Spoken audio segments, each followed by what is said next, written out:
오늘은 문제보다 해석이다라는 제목으로 요한복음 11장 나사로의 다시 살아난 이야기를 함께 나누려고 합니다.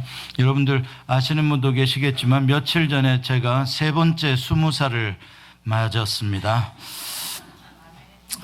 세 번째 20살을 가리켜서 공자는 이순이라고 합니다. 귀가 순해졌다고 하는 것이죠. 이순이 뭐냐, 무슨 뜻이냐? 전에는 안 들었던, 듣기 싫었던 소리들을 이젠 들을 수 있게 되었다. 전에는 개소리라고 생각했던 게 이제는 일리가 있다라고 들리기 시작했다. 이게 이순입니다. 왜 귀가 그렇게 굳게 단단하게 귀가 닫힐까요? 귀가 닫힌 것은 귀가 닫힌 게 아니라 마음이 닫혔기 때문에 못 듣는 것입니다. 내가 생각하는 것과 다른 소리를 하는 사람들을 들어줄 수가 없는 겁니다. 그런데 이제 세 번째 20살 정도 지나가다 보면, 인생을 그만큼 살다 보면 뭘 깨닫게 되는 거냐? 전에는 한심한 소리 한다고 생각했던 것도 이제 들어보면 그 사람 입장에서는 그렇게 생각할 수도 있겠다. 고개를 끄덕여 줄 수 있는 나이가 되었다는 것입니다. 저도 그렇게 좀 살았으면 좋겠습니다. 갈수록 고집이 세진다고 제 아내에게 혼나서 탈입니다. 최근에 기생충이라는 한국의 영화가 참 이름은 재수 없습니다. 왜 좋은 이름 놔두고 기생충이냐, 패러사이트. 그런데 아무튼 그 영화가 아카데미 4개 상을 받았다고 아주 전 세계적으로 대단한 반응을 일으킵니다. 왜냐하면 의뢰 미국 영화가 그 헐리우드식의 그 영화들이 상을 받는 건데, 언어도 한국말로 한 영화인데 그 영어 자막을 쓴다고 한들 그게 얼마나 제대로 전달이 되겠습니까? 근데 어떻게 그런 영화가 무려 작품상이라는 가장 아카데미 영화상 중에서도 가장 귀한 상, 각본상, 그 다음에 2개는 감독상하고 또 뭡니까? 하나는 다 못 외웠네. 아무튼 4개를 받았대요. 이런 영화가 없었어요. 지금까지 역사상 외국 영화로서. 그건 대단하다고 난리들을 칩니다. 근데 문제는 이 영화가 발표가 되고 나니까 이 영화를 평론하는 사람들이 이제 우후죽순 나타나기 시작합니다. 근데 평론하는 사람들의 의견을 이렇게 들어보면 정반대로 이 영화를 평가를 해요. 어떤 사람은 참 좋은 영화다. 어떻게 하면은 맨 지하에 사는 사람, 반지하에 사는 사람, 좋은데 사는 사람, 이렇게 다 우리 함께 서로 칼질하지 않고 잘 살 수 있는 세상을 만들까에 대해서 고민하고 있는 참 좋은 영화다라고 말하는 사람이 있는가 하면, 어떤 사람은 이건 공산주의 빨갱이 영화다. 저 봐라, 부자가 잘못한 게 하나도 없는데 저 가난한 사람들이 부자를 속이고 들어와서 빌붙어서 뜯어먹다가 결국 부자까지 다 죽인다. 이건 뭐냐? 이거는 부자를 죽여도 좋다는 그 공산당 혁명을 선동하는 영화다. 이렇게 또 평가를 합니다. 꼭 이럴 때 또 목사들은 숟갈을 얹습니다. 또 평론을 또 하려고 듭니다. 하지 마세요, 목사님들. 냅두세요. 각자 알아서 하게요. 그 영화는 어떤 답을 말하고 있는 게 아닙니다. 이러자 저러자라고 하는 게 아니라 이런 문제가 우리 사회 속에 있는데 이것을 듣지 않고 보지 않고 무시하다가는, 그러다가는 이 다음에 우리 모두가 피해를 볼 수 있는 그런 심각한 문제가 될 수 있음에 대한 그냥 경고를 하고, 이걸 본 사람들에게 나는 어떻게 살아야 하겠는가, 이러한 문제들 속에서 이것에 대한 답은 스스로 갖도록 전해주는 영화지, 이렇게 하자라고 무엇을 주장하는 영화는 아닙니다. 제가 또 해석을 했나요? 이거 자꾸 숟가락 얹으려는 버릇이 있어요. 똑같은 영화를 보았는데 왜 이렇게 정반대의 해석들이 나오는 것일까요? 그것은 그 영화를 기획하고 그 각본을 쓰고 그것을 감독하고 연기를 펼치는 그 영화의 주제 메시지를 전하고자 하는 그것을 우리가 똑바로 못 본다는 것입니다. 우리 똑같은 영화를 같은 시간에 봤어도 그 주제 메시지에 90%가 들어오는 사람이 있는가 하면 어떤 사람은 웃겼어. 그 영화가 웃겼어요. 그냥 10%도 안 들어오는 사람이 있는가 하면 어떤 사람은 90%가 들어왔는데 뒤집어진 메시지로 들어옵니다. 이야, 어떻게 그럴 수 있냐. 그게 인간입니다. 아까 이순이라는 말을 왜 했는 줄 아십니까? 우리 각자는 각각 해석하는 자기만의 패러다임, 틀이 있어요. 우리 안에 여러분들의 머릿속에, 마음속에 저를 포함해서 인터프리테이션, 트랜스레이션을 하는 기계가 하나씩 있어요. 요 귀에요. 그래서 제가 이렇게 말해도 그 말이 100% 들어가는 게 아니라요. 여기서 걸러지고 여기서 해석되어진 것이 들어가는 거예요. 모든 사람의 소통은 다 그렇게 이루어지는 거예요. 그래서 참 소통이 어려운 거죠. 내 말대로 고지 안 들어주는 거죠. 어떤 사람은 그 해석의 기계가 꽈배기라는 기계가 있어가지고 뭐가 들어가면 곧장 안 들어주고 확 꼬아져가지고 들어가는 꽈배기 기계가 또 장치된 사람이 있어요. 어떤 사람은요 아주 블러핑 막 그렇게 증폭시키는 거 있잖아요. 요즘에 코로나가 힘들대. 그러면 그 사람 귀를 뭐로 들어가냐면 코로나 때문에 다 죽었대. 그러니까 이게 여러 가지 그 기계 장치가 각각 다 달라요.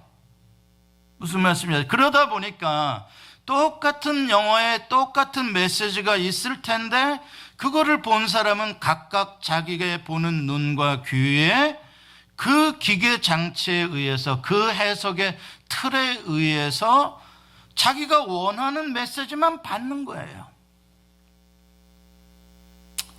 더군다나 그 메시지가 나의 지위라든지 나의 소유라든지 내가 희생당하고 내가 무엇인가를 뺏겨야 하는 메시지일 경우에는 엄청 저항하게 되죠. 우리는 그건 아주 못 쓸 것이 되는 거겠죠.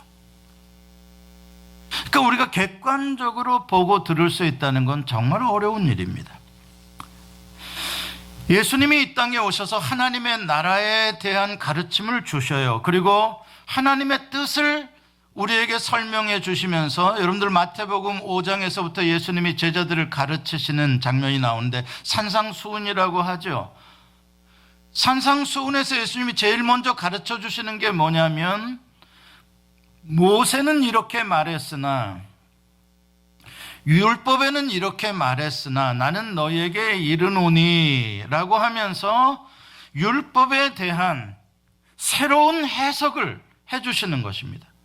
그동안에 하나님이 율법을 주셨는데 이 하나님의 말씀에 대한 해석이 너무 변질되었다는 거예요. 하나님의 원래 뜻, 하나님의 원래의 메시지로 사람들의 귀에 들려진 게 아니라 각자의 전통과 각자의 생각과 자기의 위치에 의해서 하나님의 말씀을 자기 멋대로 임의로 해석을 했다는 거예요. 그래 하나님의 뜻이 변질이 됐으니까 예수님이 하나님이 직접 오셔서 그 율법의 뜻은 원래 이런 거다라고 예수님이 해석을 해주신 거예요. 그랬더니 말씀을 잘 모르는 일반 천한 사람들, 글도 모르는 그런 무리들은 야, 예수님의 가르침이 참 새롭다.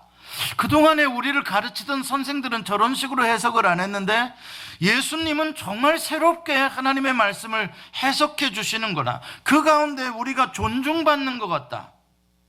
전에 우리에게 말씀을 해석해 주는 그런 바리새인들이나 서기관들의 말씀의 해석으로는 우리들은 맨날 죄인이고 우리들은 희망이 없고 우리들은 하나님 나라에서 멀리 떨어진 사람들 취급, 소외를 당했는데 예수님이 해석해 주는 소리를 들어보면 야, 우리를 사랑하신단다. 우리를 존중해 주신단다.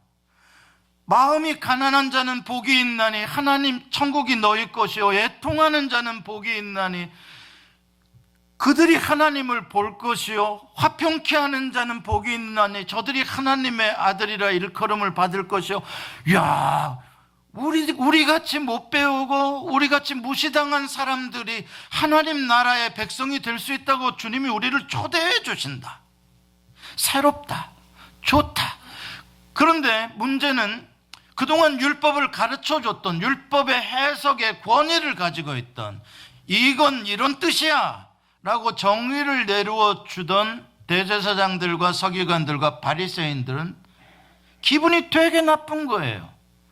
저 나사렛에서 근본도 없는 저 청년, 시골 청년이 뭐 지가 율법을 안다고 어디 학교 나온 데도 없는데 해석을 해주는데 사람들이 그 해석이 좋다고 가니까 굉장히 자기들은 무시당한 느낌이 드는 거예요. 우리 해석이 틀렸다니, 제가 이단이다, 이렇게 하기 시작하는 거죠.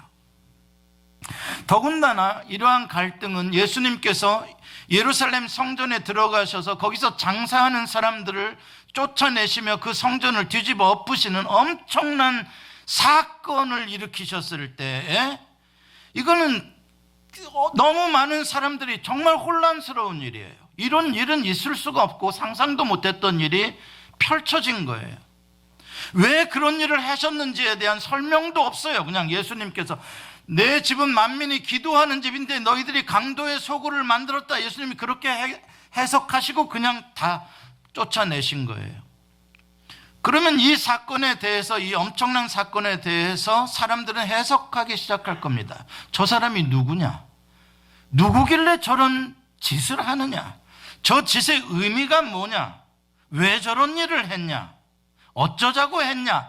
해석을 할 거 아닙니까? 예수님의 행동에 대해서.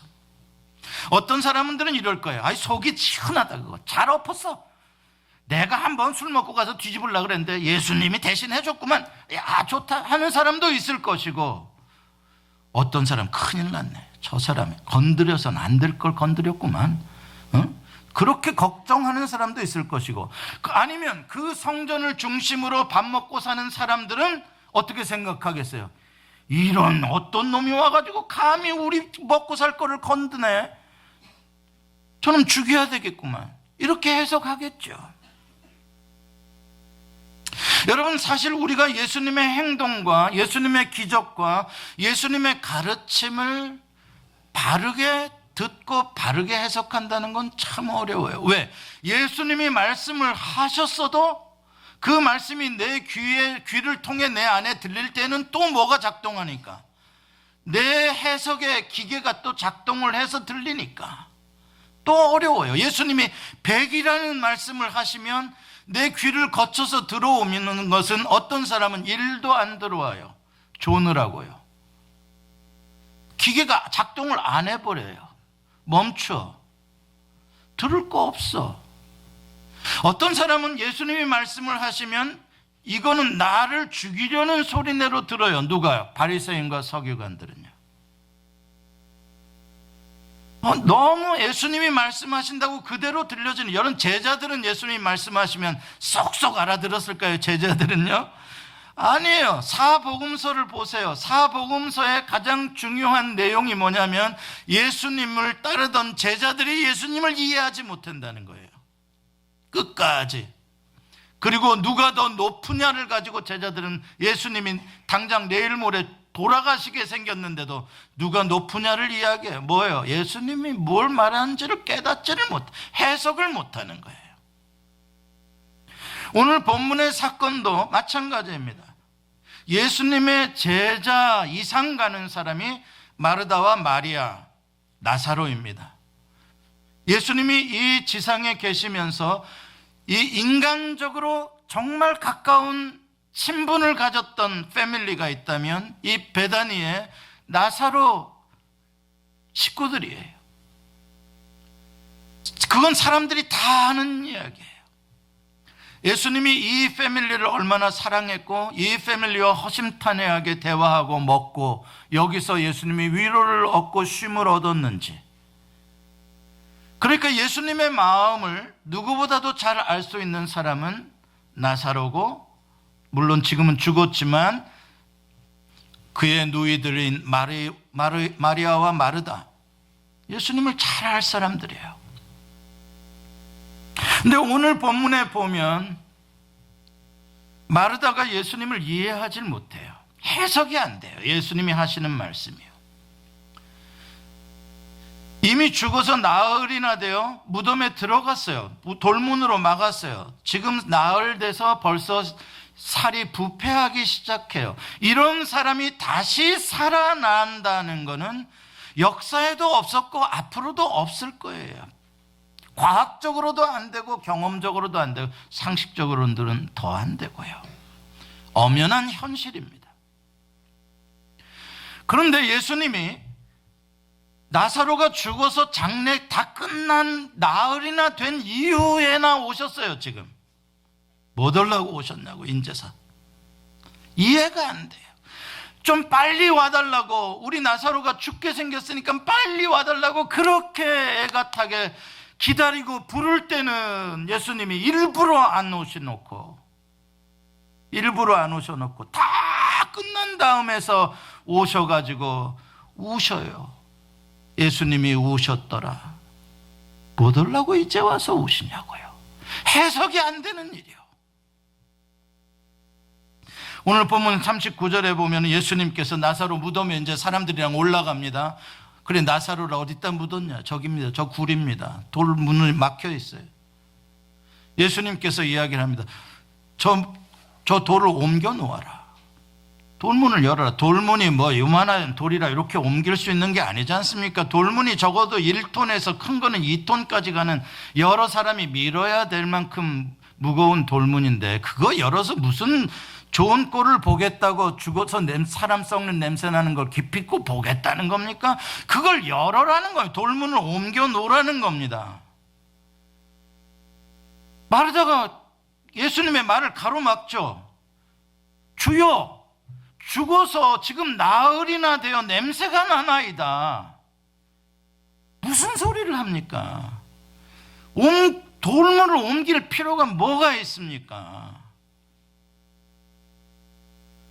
그때 예수님께서 뭐라고 말합니까?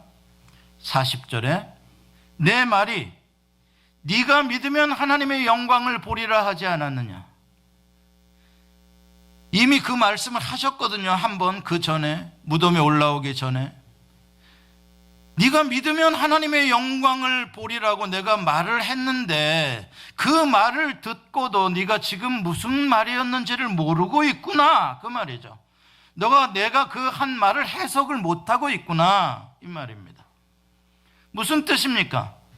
지금 나사로가 죽어서 나흘 지나 썩어가는 그 무덤의 돌문을 가운데 두고 마르다가 해석하는 세계와 예수님이 해석하는 세계가 완전히 다른 것입니다. 마르다가 해석하는 세계는 저 돌문이 의미하는 게 뭔지 아십니까? 예수님, 저건 끝났다는 겁니다. 예수님, 저기서 더 이상 누가 살아나올 수 없다는 거예요. 예수님, 그렇게 현실을 모르세요? 뭘 저걸 돌문을 옮기려고 합니까? 다 끝났는데요. 이걸 동네 사람들한테, 누구한테, 어린애한테도 물어보십시오. 이건 다 아는 사실입니다. 뭘 돌문을 옮깁니까? 맞죠? 맞죠?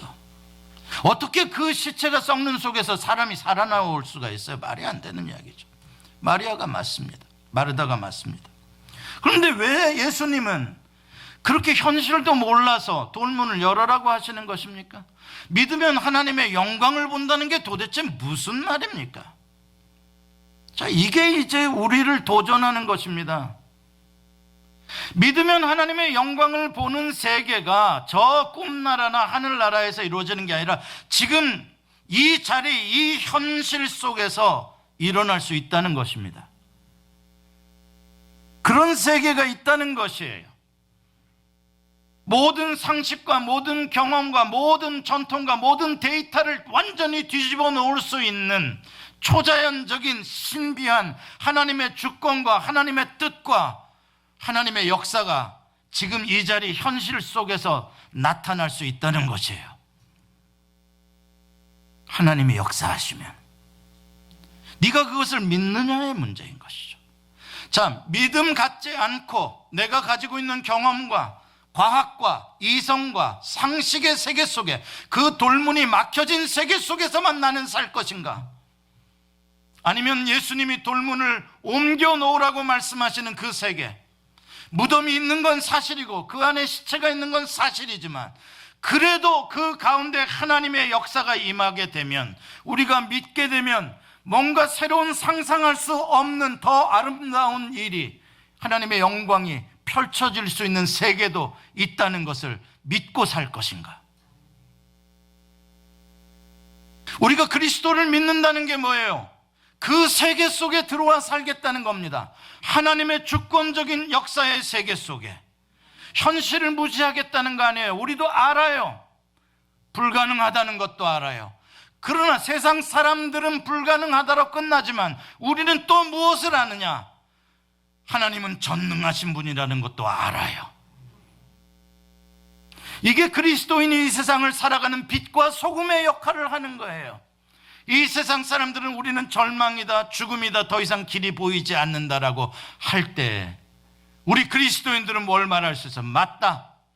그러나 이곳에 살아계신 하나님이 우리를 살려주신다면 우리는 살 수 있다. 그걸 말하는 게 그리스도인이에요.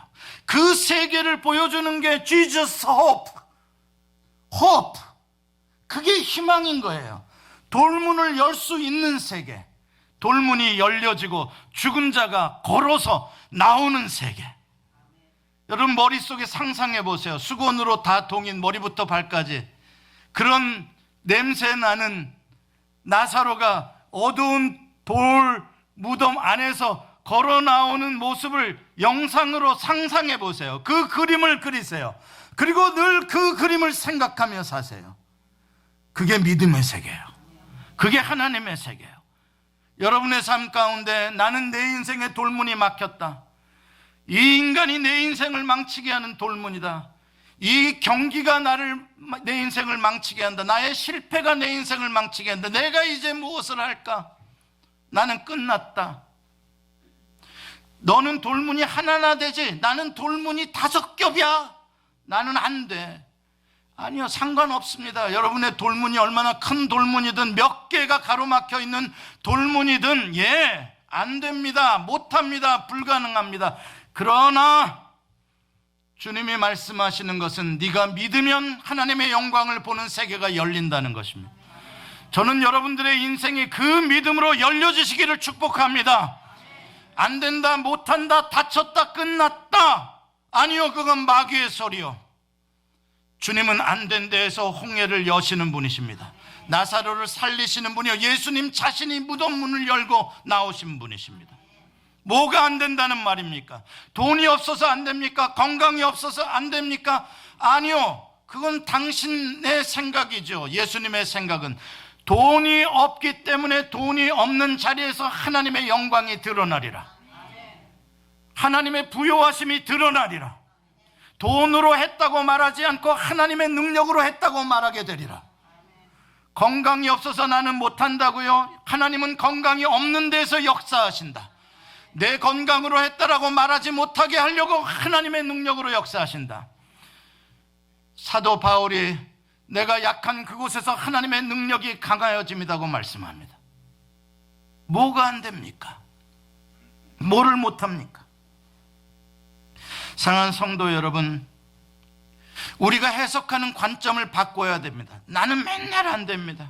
이래도 안 되고요, 나는 뭐도 없고요, 나는 백도 없고요, 나는 신분도 안 되고요, 나는 영어도 짧고요.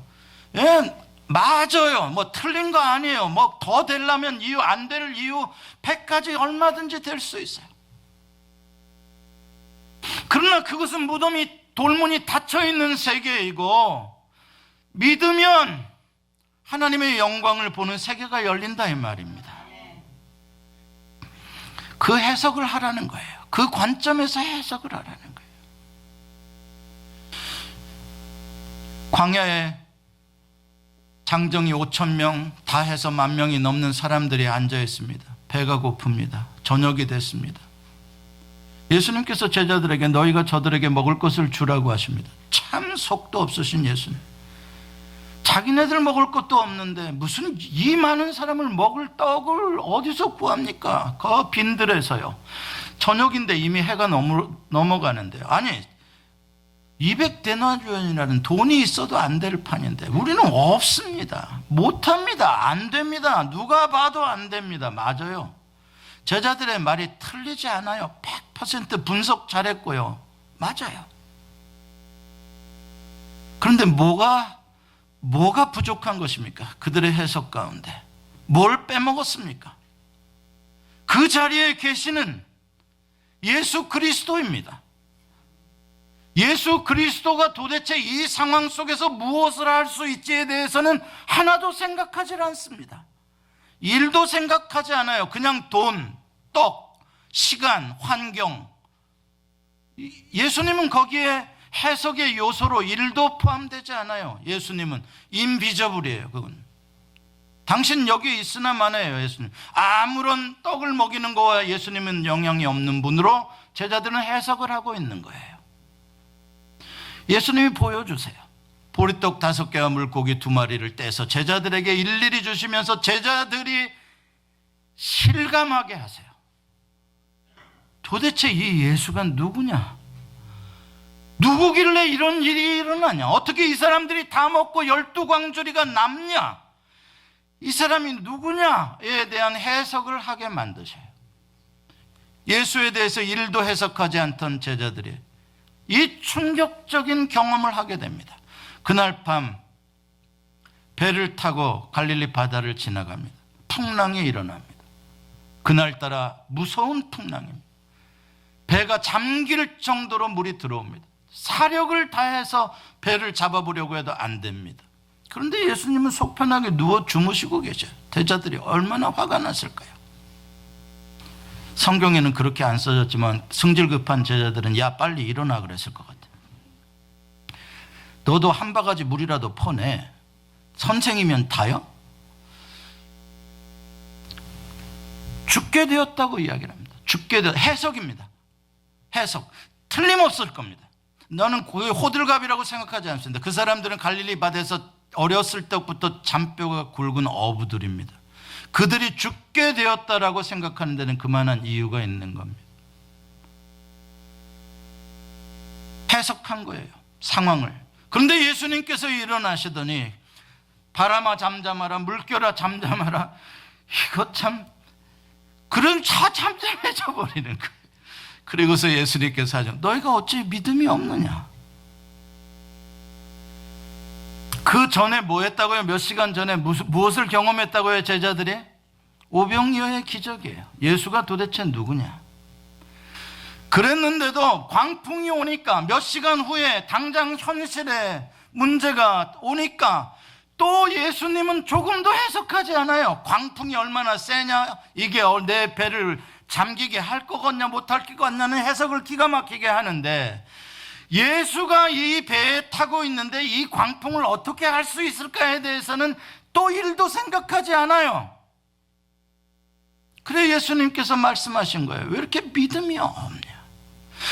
너희들은 어떻게 그 놀라운 기적들을 내가 누군지를 다 봐놓고도 왜 이렇게 문제만 생기면 나가 이 사건을 어떻게 해결할지에 대해서는 왜 일도 생각해 주지 않고 해석을 하냐?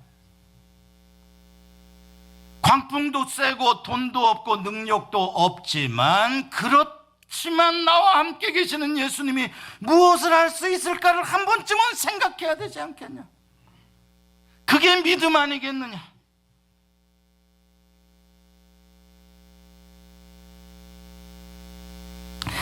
제자들도 이렇게 예수님을 믿기가 참 어려웠어요. 예수님을 실제 삶 속에서 계시는 존재로 해석한다는 게 참 어려웠어요. 하물며 예수님을 대적하려고 생각했던 아예 마음을 먹고 귀를 막고 다 막은 서기관들과 바리새인들은 어떻게 했어요? 죽어도 안 믿죠. 안 믿는 정도가 아니라 예수는 이단이요, 예수는 죽여야 할 이 사회를 혼돈시키는, 그래서 자기들의 모든 질서를 어지럽히는 그런 존재라고 해석을 하는 거죠. 그 해석이 결정적으로 된 게 뭔지 아세요? 나사로가 살아난 사건에 대한 해석이에요. 나사로가 살아났으면 이건 예수님을 누구라고 해석해 줘야 되는 거예요. 생명의 주권자다. 그렇잖아요. 그걸 믿게 하려고 지금 이렇게 나사로가 죽은 지 나흘 만에 예수님이 오셨고, 그 기적을 보여주신 목적이 하나님께서 나를 보내신 것을 저들로 믿게 하려 함이라 그러잖아요. 여러분 귀에 이 해석의 머신이 에너지가 떨어진 분들이 계시네. 에너지가 떨어지면 눈이 이렇게 올라갔다 내려갔다 해석이 지쳤다. 이제 지쳤다. 뭔 말인지 모르겠다. 그 사람들은 어떻게 해석합니까? 그 예수님이 하나님이시다는 것을 만천하에 보여준 사건을 어떻게 해석합니까? 쟤는 죽여야 할 애. 그래서 나사로가 살아난 직후부터 유대인들과 서기관들과 제사장들은 예수를 죽이기로 결정을 내리고 바로 예수님은 순환으로 들어가십니다. 놀랍지 않습니까? 어떻게 그 위대한 하나님의 영광을 보았는데 그 하나님의 영광을 해석하는데 하나님을 죽여야 된다라고 해석할 수가 있겠습니까? 그것도 하나님을 잘 믿는다는 사람들이요. 무서운 이야기입니다. 오순절 다락방 때 성령이 임합니다. 많은 제자들이 성령을 받고 방언으로 말하기를 시작합니다. 거의 15개 이상의 방언으로 사람들이 듣습니다. 놀랍죠. 이 사람들은 대부분 갈릴리 사람들이요, 잘 해봐야 근처 언어를 할 사람들인데 어떻게 15개의 외국어를 갑자기 하냐고요. 이 사람들이요. 신기한 일이죠. 그러니까 사람들이 그 현상을 보고 이해가 안 되니까 이게 어찌 됨이냐 이야기합니다. 괜찮아요. 거기까지는 얼마든지 질문할 수 있어요. 해석이 안 되니까요. 이게 어찌 됨이냐. 그런데 어떤 사람들은 뭐라고 해석을 하냐면 저들이 새 술에 취했도다. 그건 아주 악의적인 해석이죠. 그거는 전혀 사실이 아닌 거짓 해석입니다. 그들은 새 술에 취한 거 아닙니다. 그들은 밤새도록 술 마신 거 아니에요. 밤새도록 하나님께 기도했던 사람들이요, 그들은 성령을 받은 사람이지 술 취한 사람 아니요.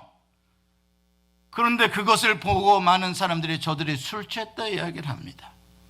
베드로가 그것을 해석해 줍니다. 야, 생각 좀 해봐라. 일방적으로 네가 하고 싶은 대로만 말하지 말고 한번 조금만 더 생각을 해봐라. 지금 아침 9시다. 어젯밤에 술 먹었어도 이 시간이면 다 깰 시간이다. 이 시간에 저렇게 술 취해가지고 집단적으로 저런 일이 있냐? 상식적으로 말이 안 되지 않느냐? 너희들이 구약 성경을 알지 않느냐? 요엘 선지자를 통하여 여호와 하나님이 뭐라고 말씀하셨대? 말세에 내가 어린 아이들에게 너희들에게 성령을 부어주리라 라고 요엘 선지자를 통해 하나님이 말씀하시지 않았대. 그 하나님의 예언의 말씀이 지금 성취된 것이다. 올바른 해석이죠. 에스겔 37장에 마른 뼈 이야기가 나옵니다. 여호와 하나님이 에스겔을 데리고 마른 뼈가 가득한 곳으로 데려가십니다. 그 마른 뼈가 가득한 것은 그 유대인들이 경험하고 있는 현실입니다. 절망의 현실을 상징적으로 보여주는 그림이죠. 하나님이 에스겔에게 묻습니다. 인자야, 이 뼈가 능히 살겠느냐? 그런 질문을 왜 하십니까? 말이라고 하십니까? 그러면 뭐를 생각해야 됩니까? 말도 안 됩니다라고 하면은 안 됩니다. 우리는 뭘 생각해야 되냐면, 왜 하나님이 내가 봐도 말도 안 되는 것을 물으실까? 도대체 하나님이 나에게 이걸 물으시는 뜻이 어디에 있는 것일까를 생각해야죠. 이 뼈가 살 수 있습니다 없습니다를 떠나서 하나님이 나에게 왜 이걸 물으실까? 그때 에스겔이 대답합니다. 주 여호와여 주께서 하시니이다. 무슨 뜻입니까? 이 뼈가 이대로 있을 수도 있고 살아나지 못할 수도 있고 살아날 수도 있고 그 모든 것은 주님의 전지전능하심의 능력에 있습니다. 이게 오픈 앤서예요. 오픈 앤서. 예스도 아니고 노도 아닌 온전히 하나님의 뜻 안에서 하나님은 모든 것을 하실 수 있는 분이십니다. 이걸 믿음이라고 하는 겁니다. 성경에 많은 갈등들이 나옵니다. 인간과 하나님과의 갈등, 사람과 사람끼리의 갈등.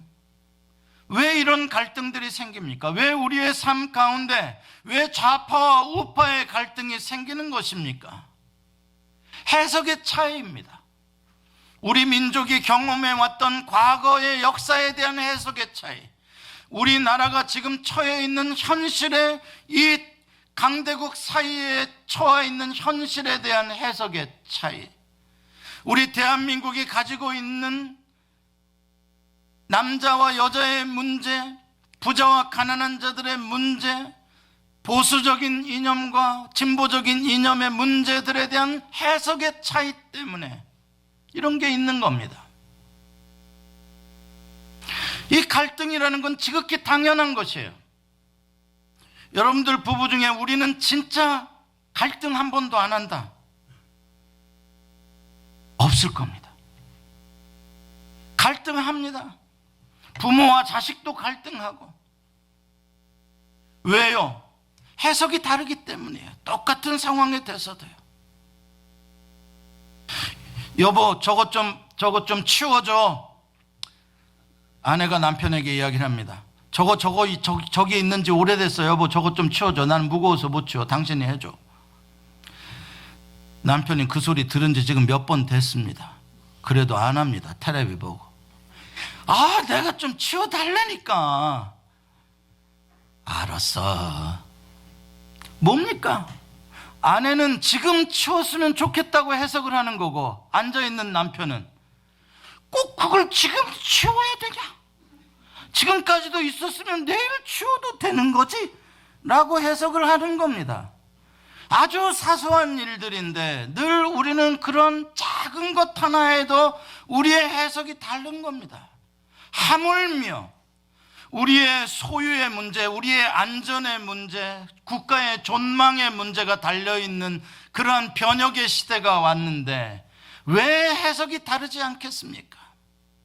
심각한 문제들인데요. 다를 수밖에 없는 겁니다. 자, 그렇다면 이러한 갈등을 해소하려면 어떻게 해야 됩니까? 소통을 해야 됩니다. 대화를 해야 합니다.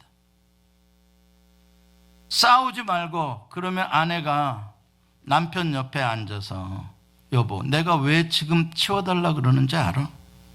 설명을 해줘야 됩니다. 그럼 남편은 뭐라 그래야 돼요? 내가 왜 지금 안 치워도 된다 그러는 줄 알아? 소통을 해야 됩니다. 무슨 말씀인지 아시겠어요? 소통을 해서, 아, 그래서 이렇게 지금 하라 그러는 거구나. 아, 그러면 아니면 저쪽에, 아, 지금 당장 안 해도 내일은 하겠구나. 뭔가가 거기서 이루어져야 됩니다. 그게 소통입니다. 그런데 그게 아니라, 저 인간은 말을 죽어도 안 들어. 끝. 그러면 싸움이 되는 겁니다. 이게 언제나 우리의 갈등의 문제예요. 소통이 안 되는 단계가 있어요. 어느 순간에 가면, 야, 너랑 진짜 말 안 통한다. 야, 말하지 말자. 너 진짜 말 안 통한다. 너가 안 통합니까? 내가 안 통한 겁니까? 서로 안 통한 거죠. 그게 갈등이 되고, 그게 갈등이 되면 더 큰 문제로 사회적인 갈등과 싸움으로 증폭되어지는 것입니다. 지금 대한민국에서 이루어지고 있는 많은 일들이 그렇습니다. 자, 그렇다면 대화로도 소통이 안 되는 그러한 갈등은 어떻게 풀 수 있을까요? 있습니다. 그걸 풀 수 있는 것을 사랑이라고 합니다. 여러분들은 여러분들의 자녀와 갈등했기 때문에 헤어졌죠? 아닙니다. 여러분들은 여러분들의 아내와 갈등하고 싸웠기 때문에 헤어졌죠? 아닙니다. 그럼에도 불구하고 아우 저 인간 하면서도 밥 차려주고 그래도 남편이라고 인정해주고 사랑입니다. 사랑이란 그런 겁니다. 그럼에도 불구하고 여전히 하나의 연합된 공동체로 그래도 살아갈 수 있게 해주는 게 사랑입니다. 고린도전서 13장에 사랑 없으면 아무것도 아니라고 바울이 이야기하면서 천사의 말을 하는 것도 사랑이 없으면 울리는 꽹과리와 같다고 합니다. 말을 얼마나 잘하고 논리 있게 했어도 뭐가 없으면 소통이 안 된다고요? 사랑이 없으면 안 된다. 그러나 사랑이 있으면, 나를 희생할 수 있는 사랑이 있으면 사랑으로 소통이 될 수 있다는 겁니다. 그러면서 그걸 이론이 아니라 하나님 자신이 그 사랑으로 소통될 수 있음의 세계를 보여주신 게 예수 그리스도의 십자가입니다.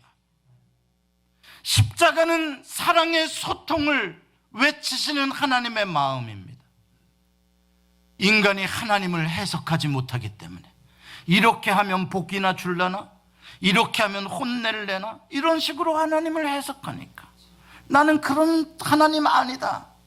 나는 너희를 이처럼 사랑하는 하나님이다. 그게 십자가입니다. 사랑으로 심장을 열어서 우리에게 보여주시는 하나님의 소통 방식, 그 사랑이 우리처럼 완악하고 우리처럼 뺀질거리고 우리처럼 계산하기 좋아하는 사람들을 감동했기 때문에 우리가 세상 모든 부귀영화를 내려놓으며 예수님의 사랑이 나의 전부입니다라고 고백을 하는 겁니다.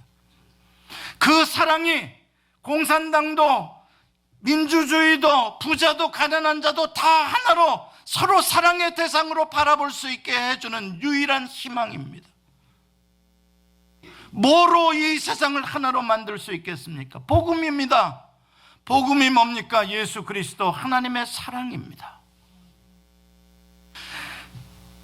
하나님의 사랑의 해석법으로 우리로 살아라라고 하는 게 복음이고, 내가 그 복음을 영접했다라는 것은 나의 편협한 이념으로, 나의 편협한 경험으로, 나의 이 짧은 지식으로 이 세상을 판단하고 해석했던 그 기계를 빼버리고 내 안에 십자가의 하나님의 사랑의 해석법을, 그 하나님의 사랑의 기계를 내 안에 집어넣어서 나에게 들어오는 모든 문제와 모든 말과 모든 것은 예수 그리스도의 사랑의 복음의 그 기계를 통하여 들려지게 하겠다.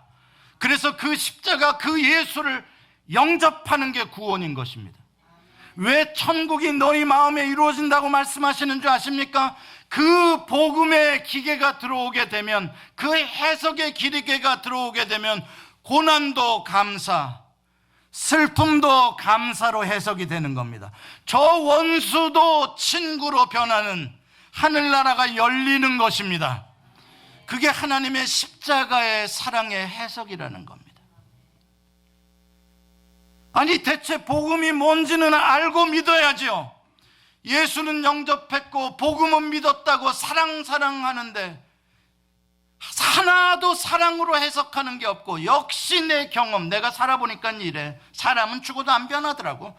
나쁜 놈은 끝까지 나쁜 놈이야. 뭡니까? 그게 어떻게 그리스도인입니까? 아닙니다. 당신이 주인이십니다. 당신은 여전히 당신의 해석법으로만 사람을 판단하려고 하고 있고, 당신의 생각으로만 세상을 해석하려고 하고 있습니다. 그거는 예수를 영접한 거 아닙니다. 해석에 미숙할 수는 있습니다. 아직 내가 잘하지 못해서, 아직 하나님의 말씀이 내 안에 충분히 거하지 않아서, 아직 내가 기도를 통하여 하나님과 소통을 잘 못해서 해석에 미숙할 수는 있으나, 그러나 그 미숙함을 깨닫고 하나님 나를 버리고 하나님의 뜻을 더 알기를 원합니다. 하나님의 지혜를 알기를 원합니다. 하나님의 사랑의 법을 나에게 가르쳐 주시옵소서. 그렇게 살아가는 것과는 천지 차이인 것입니다. 지금도 얼마나 많은 사람들이 교회에 오면 싸웁니까? 난 저 집사 싫어. 내 때로를 붙여버립니다. 그냥 나랑은 안 맞아. 내 때를 붙여버려. 다 당신에게 안 맞는 거죠. 저 사람도요, 다른 사람들에겐 얼마나 좋은 사람이라고 칭찬 듣는 사람인 줄 아십니까? 왜 그 사람을 그렇게 해석합니까? 누구 좋아라고요? 마귀 좋아라고요. 이 자기 인생을 자기가 피곤하게 사는 겁니다. 저 사람들이 다 나를 싫어하는 것 같아. 왜 그렇게 해석을 합니까? 자기 인생을 자기가 외롭게 만드는 겁니다. 그게 다 해석이 잘못되어서 이루어지는 거예요. 그리스도의 사랑으로 해석해 보십시오. 쉽지는 않겠지만 세상이 달라집니다.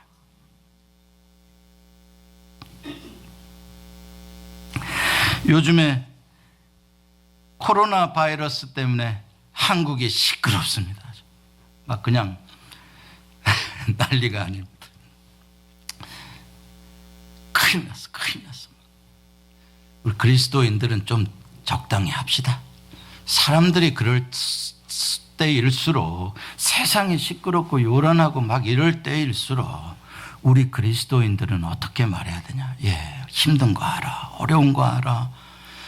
그러나 우리가 믿으면 하나님의 영광이 나타나는 것도 있어. 기도하자고. 죽었다고 말하지만 말자고. 그게 우리 그리스도인들이요. 그리스도인들까지 나서서 이게 누구 책임이니, 누구를 죽여야 된다느니, 왜 난리를 치면서 그러냐고요.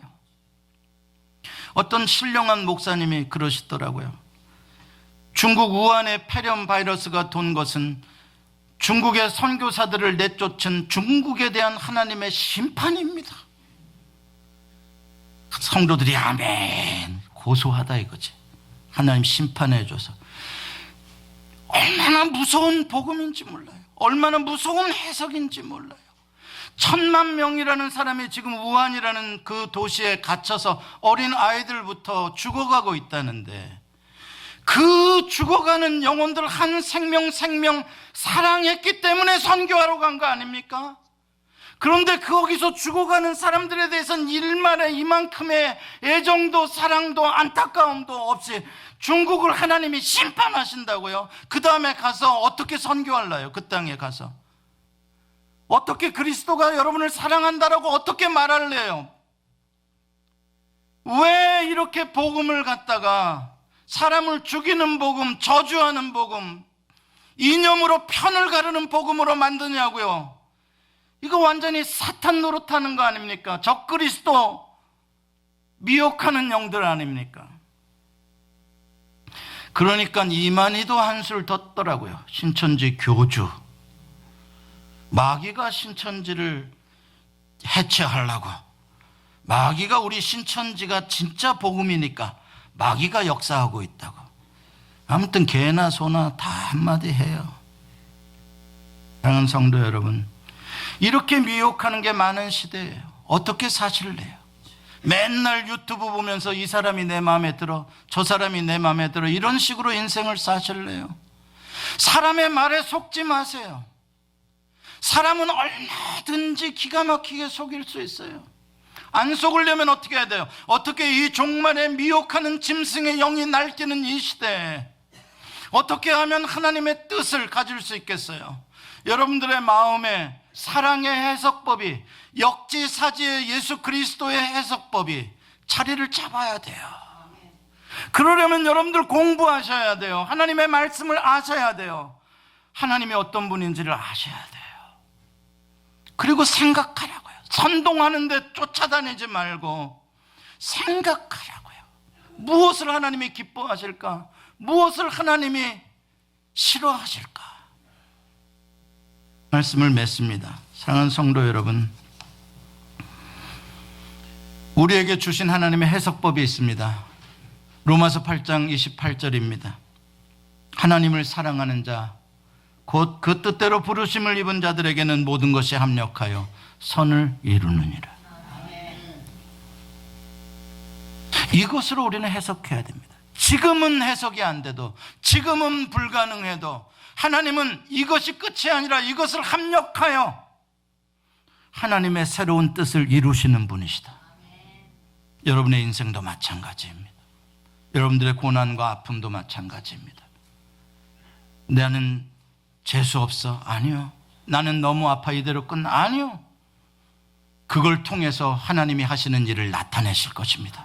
믿으면 하나님의 영광을 보는 세계가 열립니다. 기도하시겠습니다.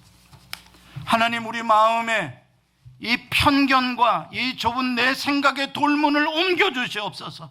안 된다, 끝난다, 못한다 라고 말하는 이 돌문들 옮겨주시옵소서. 그래서 갇혀진 어둠의 세계 속에 길 잃은 사람들과 함께 저주하는 소리로 살지 말게 하시고, 캄캄한 길에도 하늘의 영광이 비치는, 돌문이 열려진 하나님의 영광이 있는 세계를, 그 복음의 사랑의 세계를 외치며 살게 해 주옵소서. 예수님의 이름으로 기도합니다. 아멘.